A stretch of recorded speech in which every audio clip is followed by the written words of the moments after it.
j'ai pas d'argent. Que tu le veuilles ou non, je suis marrant. Je cherche toujours ma destination. J'aime faire la fête, j'ai pas une vie parfaite. Tout ce que j'offre, c'est d'être honnête. Hey, marche dans mes pas, danser, fais vite ton choix. Si tu veux passer le mois d'août avec moi. Ça fait 2 ans que je prospère. Je me disais qu'un jour je m'y ferais au fait de côtoyer de la merde de chat tous les matins au réveil.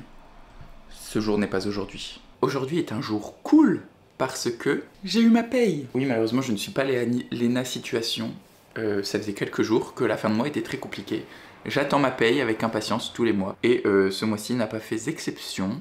Je vais être très short là je pense en argent ce mois-ci. Encore une fois, parce que y a l'enterrement de vie de jeune fille de ma meilleure amie, il y a le mariage de ma meilleure amie. Quand même, ça faisait 2 ans que le jour de la rentrée littéraire, au moment de la rentrée littéraire, je faisais un petit réel sur Insta où je vous emmenais avec moi aller faire le tour d'une librairie pour trouver des livres. Par exemple l'année dernière, ou il y a 2 ans, j'avais acheté Cher Connard et Quand tu écouteras cette chanson de Lola Lafont. En plus j'avais adoré les 2 livres.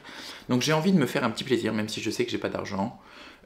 J'aurai ma paye YouTube des vlogs d'août qui va tomber au mois de septembre.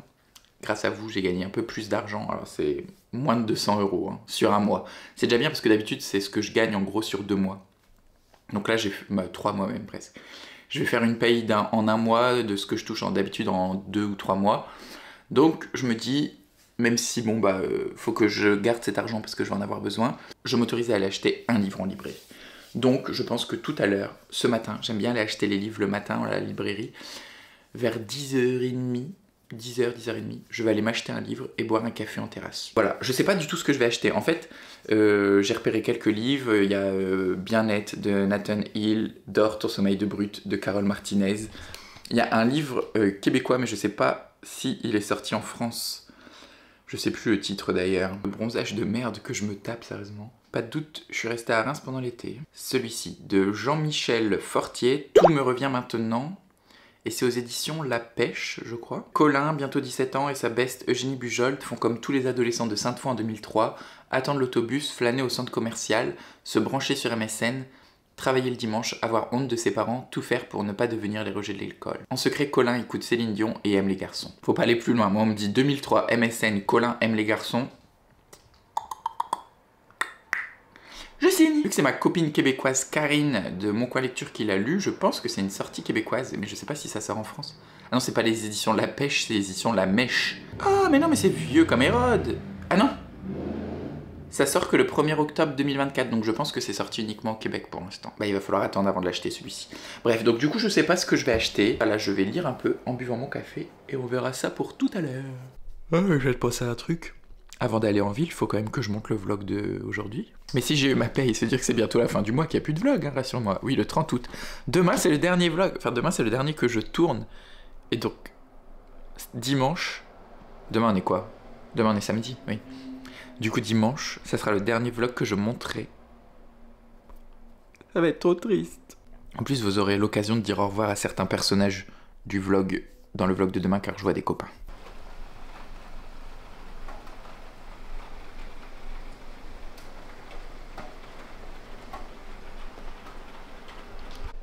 Regardez-moi ce pépère, comment il est installé là, posé sur son accoudoir. Mais ça va pas ou quoi? Bon ok, la team Pumpkin Autumn Challenge, je vous donne 1 point parce que là je suis en train de lire en écoutant le bruit de la pluie qui tombe dans le chenal de mon appartement et sur les arbres. C'est très agréable. Ok, vous avez 1 point, mais parce que ça fait 3 jours où j'ai très très chaud. Mais l'été c'est pas fini, je vais encore profiter du soleil. Mais j'aime bien le bruit de la pluie. D'ailleurs, j'ai vu un truc qui simule le bruit de la pluie. J'ai presque envie de me l'acheter. Je vous mets une petite photo juste ici.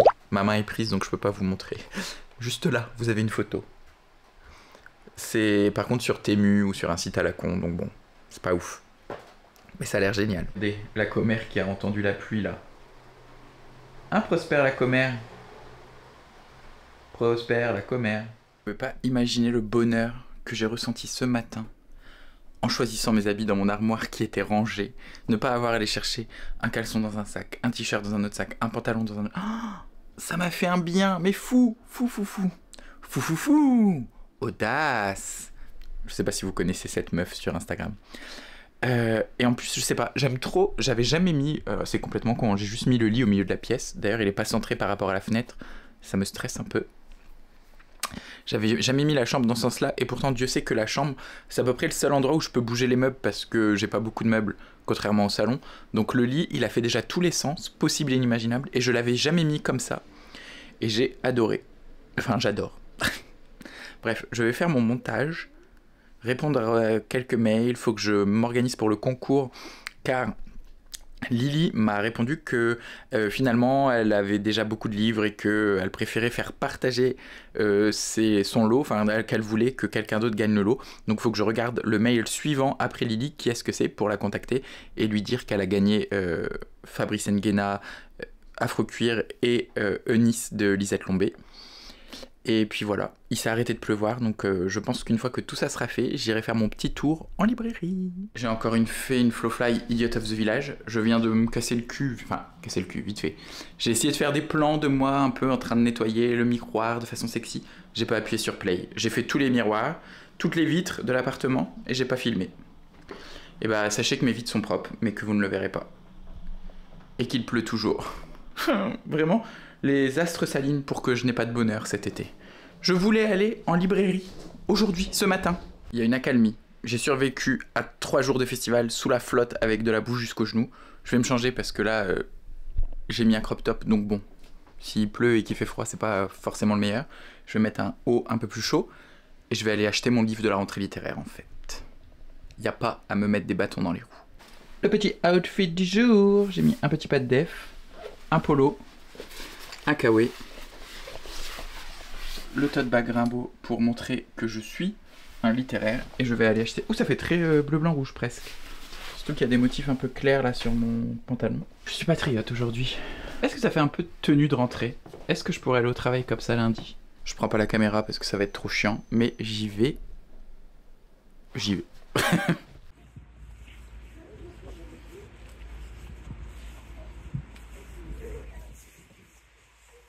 C'est le lieu où j'ai failli mourir dans le vlog de la semaine dernière, je crois. J'ai survécu aujourd'hui.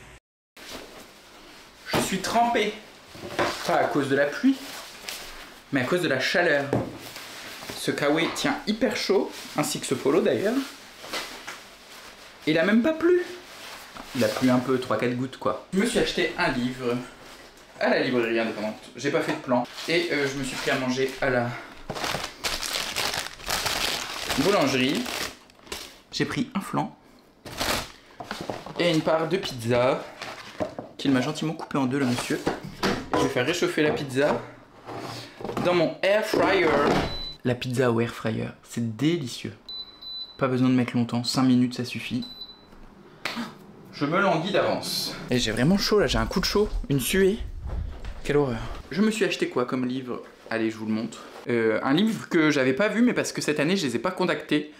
Je sais pas pourquoi, j'ai oublié. D'habitude, je regarde toujours ce qui sort à la rentrée littéraire, parce que l'année dernière, j'avais lu...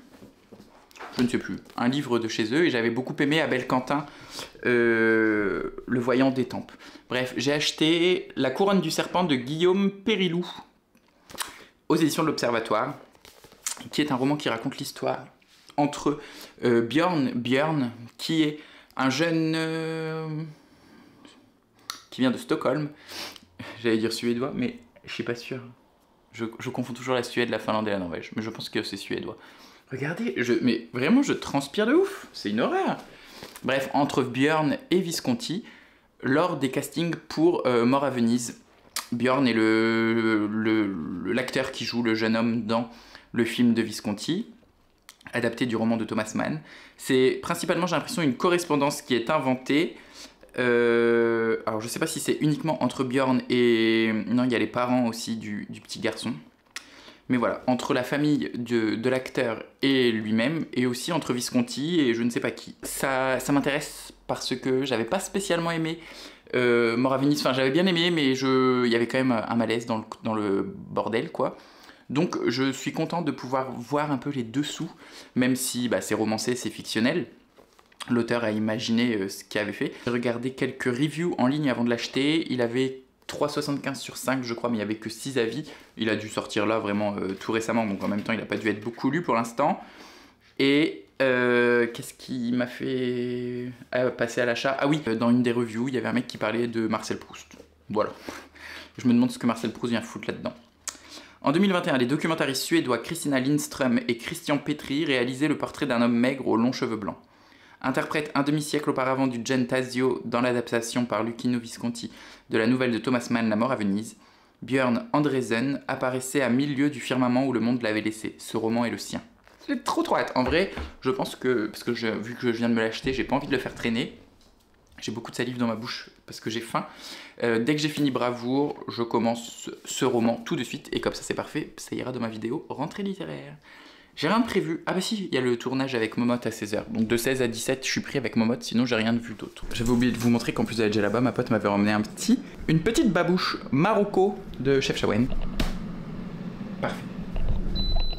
Pile au même moment, la pizza est prête. Et ça, c'est génial. Je suis peut-être un vieux con, mais j'aime bien manger ma pizza avec des couverts. Est-ce qu'elle est bonne?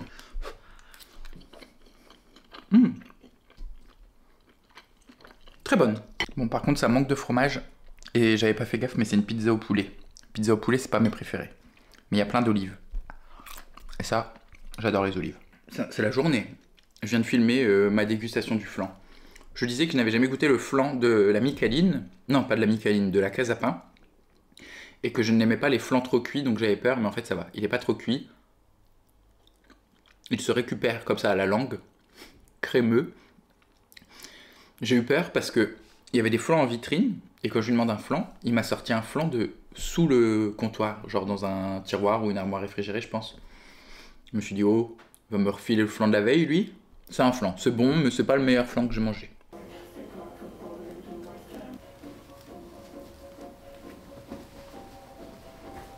J'ai fait une grosse sieste. Et là, je ne fais pas grand-chose. Ah ouais. J'ai pas clôturé le vlog hier parce que je suis allé au pub avec mon meilleur ami. Et ensuite, je suis rentré et j'ai regardé 2 épisodes de Walking Dead. Il s'est passé un truc de dingue. Oh là là, j'étais trop triste. Je vous en parle pas, c'est la saison 8 de Fear the Walking Dead. Donc déjà, vous devez pas être beaucoup à être arrivé jusque là si certains d'entre vous regardent. Et puis, si vous regardez pas, vous en aurez rien à foutre. Donc voilà, je passais une soirée plutôt cool, c'était très chill avec mon pote, on a bu 2 bières, on a pris un saucisson, des frites, enfin voilà, très très bien. Il y avait beaucoup de monde, ça se voit que c'est le... J'ai perdu une boucle d'oreille cette nuit, faut que j'aille fouiller dans la chambre, elle doit être quelque part. Ça se voit que c'est le dernier week-end avant la reprise scolaire parce que hier soir en terrasse à Reims, c'était blindax. Toutes les terrasses étaient pleines, alors il faisait pas très beau, il y avait du vent, et du coup nous on a bu la première dehors et la deuxième à l'intérieur. Il faut que je vous parle d'un truc quand même. Hier, j'ai terminé Bravoure de Witty Imaera. Ah, je vous ai fait des chichis pompons pour Salon de beauté de Quentin Zution, mais là, je pense que ce livre arrive dans mon cœur derrière N'essuie jamais de larmes sans gants, mais vraiment pas très loin. Parce que même, je vais pas dire c'est plus intelligent, mais il y a quand même plus de sujets abordés. Il y a le sujet de la guerre du Vietnam, il y a le sujet de l'homosexualité dans un contexte hyper homophobe. En gros, les Maoris, c'est connu pour être la tribu de communauté autochtone la plus homophobe. Non pas que tous les Maoris le sont, mais une grande partie. Et ensuite, je vous avais dit, ça parle du coming out. Et il y a aussi justement toute une réflexion sur la place de l'homosexualité dans ces communautés, et pas uniquement en Nouvelle-Zélande, car après le roman se globalise, j'ai presque envie de dire. On a aussi cette notion d'homosexualité dans les communautés du Canada, avec certaines tribus canadiennes. Voilà, un gros regroupement de tribus autochtones qui discutent des orientations à venir dans leur place dans la société, et notamment aussi la place des homosexuels dans leur propre tribu, leur propre communauté. Et alors là, ça m'a soufflé. Vraiment, le bouquin est divisé en 6 parties. Toutes ont une importance, que ce soit au Vietnam, quand une fois que les soldats sont revenus en Nouvelle-Zélande, le temps présent avec Michael qui, voilà, et à la fin, il y a presque une petite course-poursuite contre la montre pour aller rechercher quelqu'un, Enfin voilà, il y a un peu un petit côté américanisé, qui n'est pas trop fort, donc ça m'a pas déplu. Je vais pas dire ça va à 100 à l'heure, ça va dans tous les sens, tout ça, mais bon, on est quand même dans un contexte de guerre du Vietnam, donc les États-Unis très présents, Nouvelle-Zélande, pays colonisé avec des populations d'Occident, par des populations d'Occident. Ensuite, il y a un passage sur ces communautés autochtones dans le temps présent, comment elles vivent et comment elles interagissent avec les autres membres de la société. Surtout, il y a une histoire d'amour homosexuel à pleurer, à chialer. C'est pas un roman qui est triste, contrairement à N'essuie jamais de larmes sanguin, où vraiment j'ai pleuré parce que j'étais hyper triste. Alors oui, si, c'est quand même triste, c'est une histoire d'amour un peu tragique. Mais j'ai pleuré à chaque fois, c'était sur des moments de beauté, des moments d'amour, des moments de rébellion, des moments de colère, de militantisme. J'ai pas pleuré parce que c'est triste, j'ai pleuré parce que... Non, au contraire, il y a une force qui se dégage, quelque chose de puissant, d'organique en moi. Je sais pas si c'est parce que... Je sais pas, j'en sais rien pourquoi, mais j'étais complètement happé dans la lecture. J'ai adoré comment l'histoire se déroulait. On a presque un petit côté fresque familiale, hein, vous voyez, on est avec la tante, l'oncle, le fils, le petit-fils, la cousine, machin... les membres de la tribu, donc c'est pour ça, en ça que je dis aussi ça fait un peu américain, on dirait ces genres de grosses fresques américaines avec des familles genre les frères K par exemple de Duncan. J'ai vraiment beaucoup aimé ce livre, c'est même un euphémisme de le dire, j'ai totalement adoré. Je pense que c'est un des rares livres qui m'a fait pleurer plusieurs fois pour des choses qui n'étaient pas un homosexuel qui meurt du sida. Là, oui, je pleure très facilement dans ces cas-là. Mais là, c'était pas pour ça et ça m'a cueilli totalement. Et puis c'est addictif sans oublier la beauté des moments et des temps de pause. Il y a du rythme, mais c'est pas soutenu de début à la fin. Lisez Bravoure de Witi Imaira. En plus, c'est un auteur néo-zélandais. C'est une maison d'édition polynésienne, une petite maison d'édition s'il en est, j'imagine. Elle a déjà quand même publié 2-3 trucs, hein. Enfin 2-3 trucs, beaucoup de trucs même.